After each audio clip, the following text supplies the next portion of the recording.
We have Lori Hay. She previously worked at the New York Mets for player performance analysis and currently works at Second Spectrum as a soccer knowledge engineer. And her presentation will be evaluating the wide attack. Laura.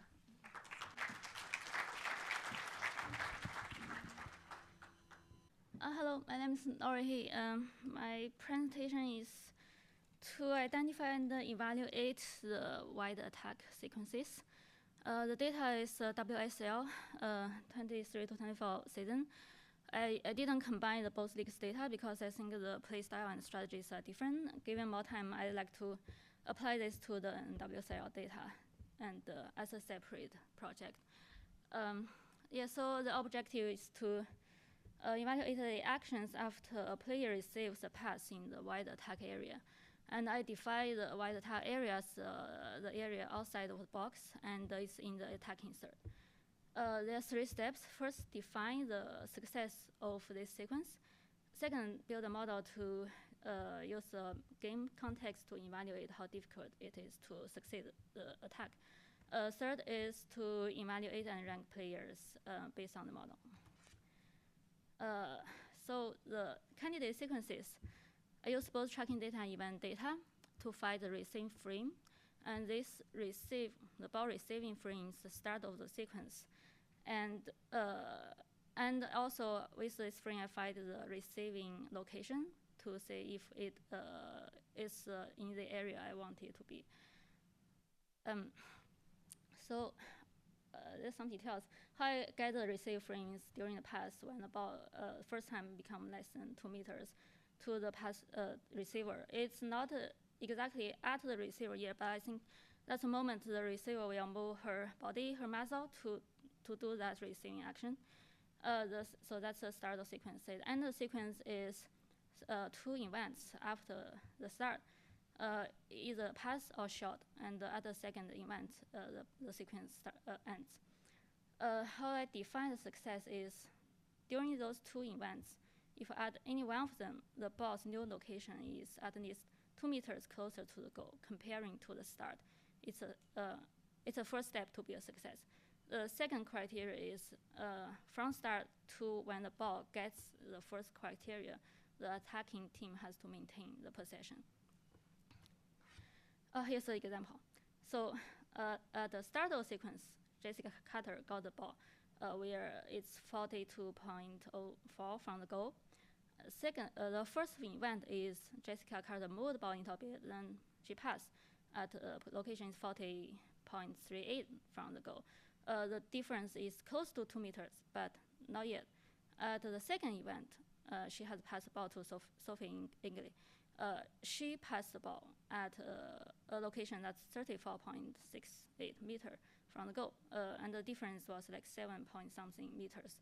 So that's a success. So I extracted 5,600 sequences from the whole season. If I divide the data by teams, we can see some teams dominate the total counts, like Manchester City, Arsenal, Chelsea. But you can see some teams, they don't have a lot of total counts, but they are good at success ratio, like Leicester City. It has 60.4% of success, which is actually top of all teams. That's impressive. So we know that each team has different skill levels. So the difficulty of each sequence is different. And we know whether it's success or not, it depends on both the game scenario and the player's action. And if we want to evaluate a player, we want to quantify the context first. There are a few variables I think were relevant to the success, the score difference. So those variables right now are potential variables. Score difference, it might affect how aggressive the player want to be at the moment. Count of defenders in the box, I think for the defender, exact defender that's in the wide attack battle, if you know you have a lot of defenders in the box behind you, you have more confidence to reach out to have a hard press. So that's relevant. Counter attacker, I set a line 2 meters behind the ball location at the start of the sequence. And between this line to the goal line, all attackers, I consider them to be helpers, even the ones that are on the other side of the field, because her existence will decide that the defense ship cannot fully shift to the ball receiver's side. Home service is a common belief that it may impact the team's performance. Sum of freedom is a metric I created to quantify the available space the attacker have to move with like minimal threat. And how I quantify it is I generate a Voronoi diagram for all the sequences, and the gray area is the space you can move around with minimal threat. However, I think not each space in this area has the same significance. So I divided it with a line that's perpendicular to the ball, to the connection between the ball and the goal. And if I draw a line perpendicular to that, it divides the very side into two parts.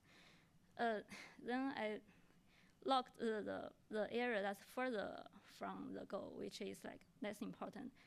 In this way, I can emphasize the importance of the area that's closer to the goal.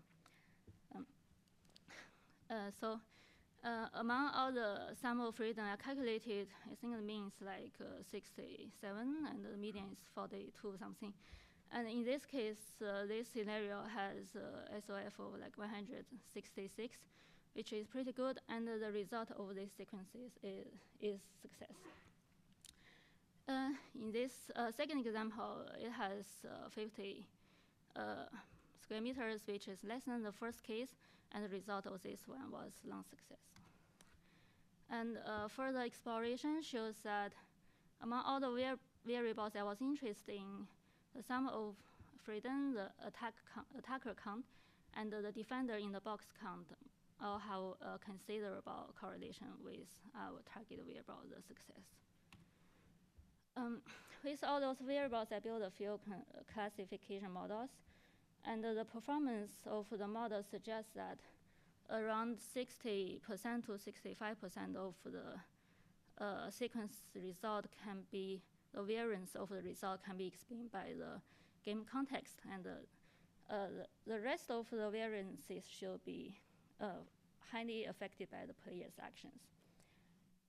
Before training the model, I extracted 6% of the cases randomly selected and leave them out of the model for the next step, the player evaluation. So how I want to evaluate player is a good attacker should be able to succeed a context that the model decides is difficult, and a good defender should defend a case that the model thinks is easy for the attacker. Therefore, I chose the gradient boosting model for the attacker evaluation because it performs best on identifying the difficulty. And I chose random forest for the defender evaluation because it performs best on identifying the easy to attack situation. So with those procedures, I got a dynamic evaluation table.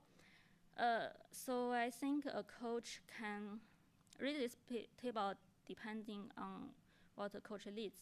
For example, if a coach wants someone who can just analyze doing those sequences in the wide attack area and win by quantity, Chloe Kelly, Kathleen Food, and Lauren Hemp will be good options.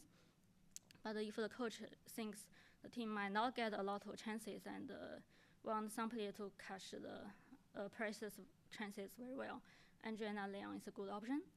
And for coaches who want maybe a more balanced options, Mary Fowler and Tuning are good options. By the way, I think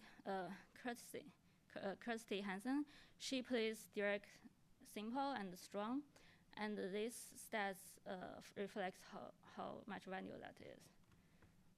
Defender, this is something I'd like to tackle given more time. That is, sometimes the whole team drop back to defend. That the forward is actually the main defender, closest to the ball receiver in the scenario. And because the whole team fall back, it's more likely they are gonna defend these sequences. But also because the forward player don't do a lot of defense in total, so their ratio stats will be good. Therefore, I display this chart by the rank of the count instead of ratio. And we know that player Anna Power and Heather Penning, they have defended a lot of cases that the model thinks were easy, but they defended it. And player like Gemini Napier, she actually created a lot of difficult cases in those sequences. And that's all. Thank you.